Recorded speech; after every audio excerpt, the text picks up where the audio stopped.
football fan, I'm a Packers fan. So when my team loses, it's like I'm done with sports.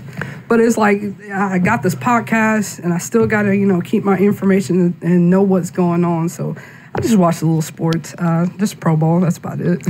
Right. Very interesting indeed. And, something that's actually really interesting, too, is really as it relates to the Packers. I'm thinking of Aaron Rodgers, and I'm curious as to how this situation with him is going to really pan out for next year. You know what? Honestly, of course, being a Packers fan, I want him to stay. I definitely want him to stay. But the treatment that our organization has given him, I think he should walk away. He should leave and go to another team that's going to bring him some players that's going to get him to the championship. Because that's what Green Bay's problem's been these last few years is they don't recruit well for Aaron Rodgers. And I'm not sure why, but they just done my boy wrong. So I think he's going to leave. I don't want him to, but he's going to leave. Yeah, that's an interesting perspective to put on it. I'll admit that because for him, he was in really the divisional championship last year, but obviously couldn't make it to the Super Bowl, and he's only has one ring for his. One. Yeah, I know. We tried to make it so many times in the past decade. We've gotten to that NFC Championship game and we plumb them. So. Yeah, and another example of that too, kind of within the NFC, is kind of with Drew Brees. So it's kind of like he got the one Super Bowl in 2009, and Please it's just don't mention that name to me. I'm the world's biggest Brett. I've been a Brett Favre fan since '96, and I have followed this man. Like I said, I'm a Packers fan, but when he went to the Vikings, first he went to the Jets. I was a Jets fan for one season. Then he went to the Vikings. I can't believe it. That's the Green Bay's biggest rival. I became a Vikings fan just for Brett Favre. And Drew Brees ruined my dreams that day in, I think it was November. It might have been January of 2009 or 2010.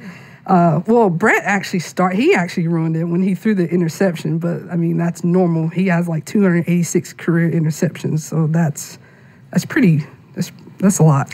Yeah, I'd definitely say. And kind of speaking of interceptions, especially with that Pro Bowl, there were definitely a lot of interceptions really on both sides, NFC and AFC yesterday. Definitely. If I'm looking at the numbers, I think it was a situation where it was 4 interceptions thrown by the NFC quarterback, Kyler Murray, and 3 interceptions thrown by the AFC quarterback. So honestly, I think when it comes to the Pro Bowl, for one, they're already playing touch.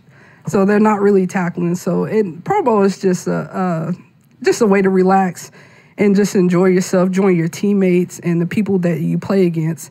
And also, a lot of people don't take the Pro Bowl very serious. And I think a lot of times these teams work on plays that they normally wouldn't call during the regular season. So that's probably why you see a lot of interceptions. They just throw the ball, not caring. Right, it's kind of like the all-star game for basketball, so, yeah, definitely. Oh, my gosh, I can't wait for that. Yeah, it should be very interesting. But, kind of us having these conversations, something I definitely want to bring up is kind of with the fact that really for last week, that was kind of your debut on the show, Romania, and I'm just really curious, especially as it relates to just being on WUSM and not just Southern Miss Today, but just the radio station in general. What really compelled you to kind of contribute to this? Just being, I'm an old school person. I grew up listening to the radio, and it was just something I've always aspired to do.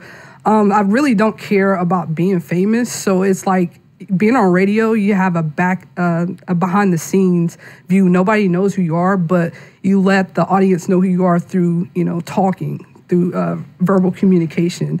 And also, it's so weird. I'll sit at home and sit there and talk to myself and talk about weird subjects. I'm like, oh my God, am I crazy? Or do I just want to be on radio that bad? Of course. And I have to really admit that so far with your news reading, really just stemming from last week and even today, I really am very appreciative of what you've done. You're very knowledgeable, and you really show an effort that really does speak volumes about kind of your work ethic and really your drive to be on radio. Thank you. I appreciate you guys welcoming me and helping me through this process. I really definitely appreciate it. Of course. And, something that you kind of mentioned is, I don't really see it as much as you do, but you kind of mentioned some jitters. Hopefully that's kind of subsided some. But how have you just been enjoying just kind of being kind of just balancing the rush, kind of balancing kind of the, adrenaline boost of just being over the airwaves? First, when I come in, I just take a few deep breaths and I calm myself. But you really have to prepare yourself the day before. Being prepared really helps you out with delivering this information, and not only delivering it, being confident and letting, the listeners know, oh, they know what they're talking about, and they receive that information more when you're very confident instead of, and stuttering, So, yeah, that's pretty much practicing the day before is the key to delivering it the next day. Oh, yes, definitely. I would wholeheartedly agree with that. And for me, when I was doing news reading, just kind of preparation definitely was key. I did it the morning of, unfortunately, so I think the strategy of you doing it the night before is definitely much better, and you have a chance to look at stuff a lot more. There's nothing wrong with procrastination. I'm a fan of procrastination because it puts you, I like being clutch. It puts you in that clutch moment, and when you're clutch, you just, I don't know, you deliver better. I don't know for other people, but for me, I just deliver better in clutch.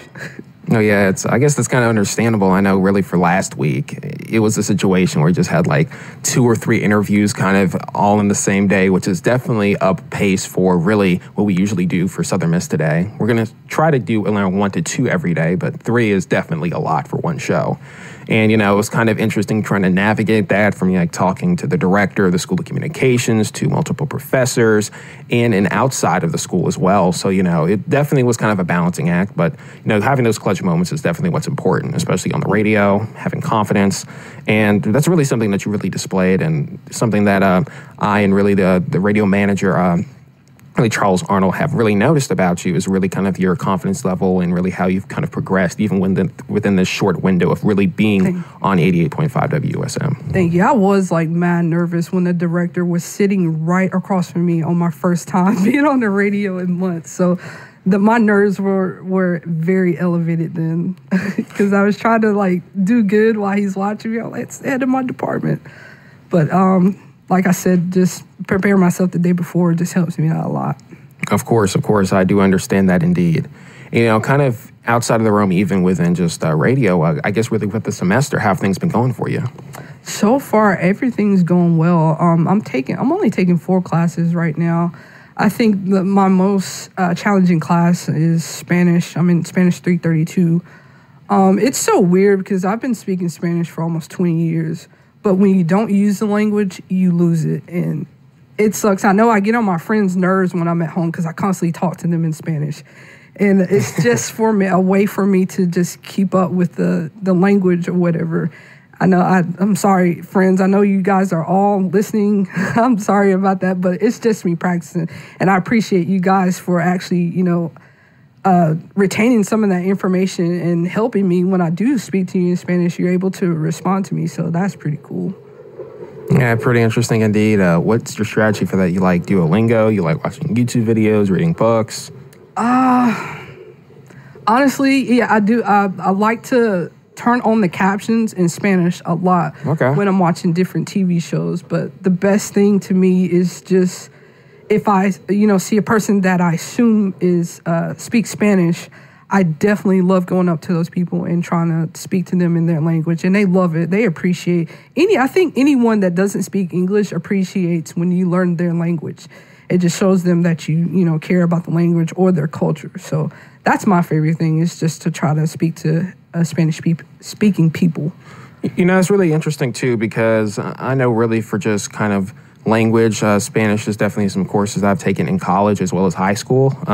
I'm trying to do it a little bit on the side as well, but I mean, kind of what you're doing, you have the confidence as well as the competency to be able to talk with people who are native speakers, to basically connect with them through conversation and basically be understood. That really is pretty impressive. Thank you. Oh, yeah.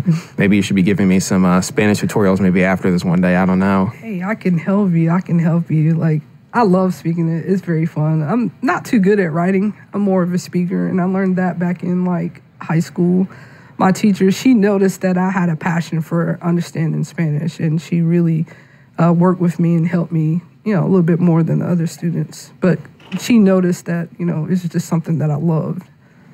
Oh, yeah, and that's really just great to do, just because, it's definitely great to have multiple passions. Obviously, radio is, I think, something that's commonly shared between us, but also Spanish is always great to kind of branch out. And really, I think the perspective of really knowing the language is really also going to be paying dividends for you going later in life and just being able to connect with people, even outside of the radio booth. That's also going to be very valuable as well. Definitely. It's also going to be cool to actually get certification because, like I said, I've been speaking this language for a long time.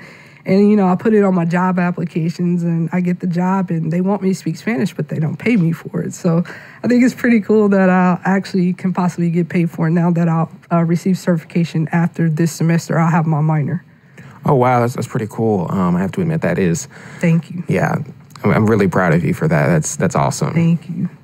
Oh, yes. And, I guess another thing, too, just with kind of just talking on the radio, just with what you've been talking about, I think I already know the answer to this question, but what's really your favorite segment to talk about?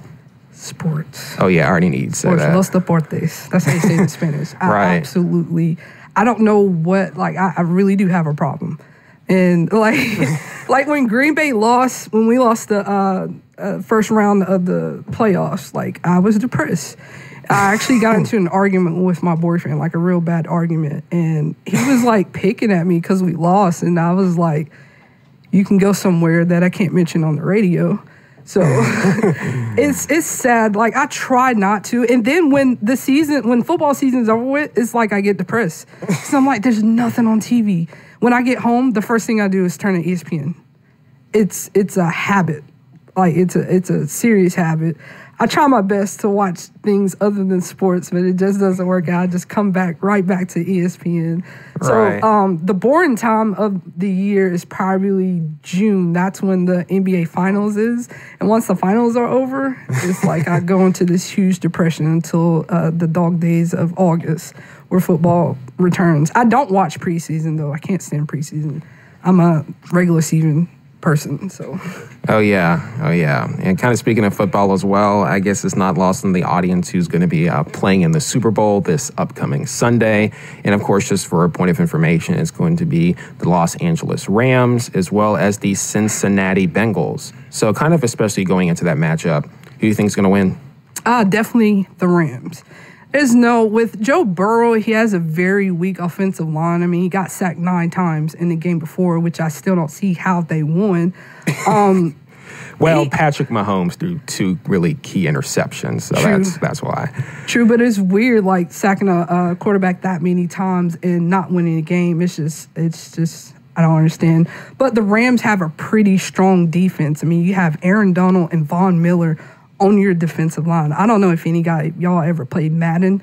If you use Aaron Donald on Madden, it's almost like he's so fast. He's so quick. He's going to bull rush. He's going to get through the line. Then, like I said, you have Super Bowl MVP from the Broncos, Von Miller. Yeah. That came to the Rams. So that's going to be weird. Then you got Jalen Ramsey in the secondary. So, and another thing, I hope Odell Beckham gets a ring. So, and Matthew Stafford. I mean, he was in Detroit for a very long time. He just won his first playoff game in 16 years. So it'd be nice if Matthew Stafford can get a win.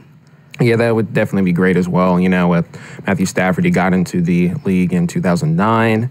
It would be really great to see that. And I guess just in general as well, you really bring up some great points, especially as it relates to just with the offensive line and really defensive fronts, especially for both teams. And when we were on basically the Golden Eagle Hour for last week, it was basically a 4-1 vote that the Rams would win. And the only person who went against it is I think, honestly, has a crush on Joe Burrow, to be honest with you. I think Mallory honestly does, based off of the way she talks about him. But honestly, I really have to kind of get the same prognosis. Just frankly, it's nice to kind of see Joe Burrow, especially kind of coming off of the injury that he had earlier and him coming from the SEC, from LSU, and kind of doing great things during his time in college. But, I mean, at the same time, I just can't really see a pathway forward for them to win the game. It could be interesting, but I really don't expect them to get the dub. I really don't. Gotcha. I wish him much, much success, though. I really do. Joe Burrow, he's a pretty good quarterback. Oh, yes, indeed. I do have to admit that. But yeah, I have to admit, we're going to probably have to wrap up real quick, but I have to also admit, Romania, that this was just an amazing conversation. It was just great to talk with you. Thank you, Garrett. It's lovely talking to you, too. Of course. And what we're going to do is we're going to listen to a quick sweeper and then go on to Tame Impala's Instant Destiny.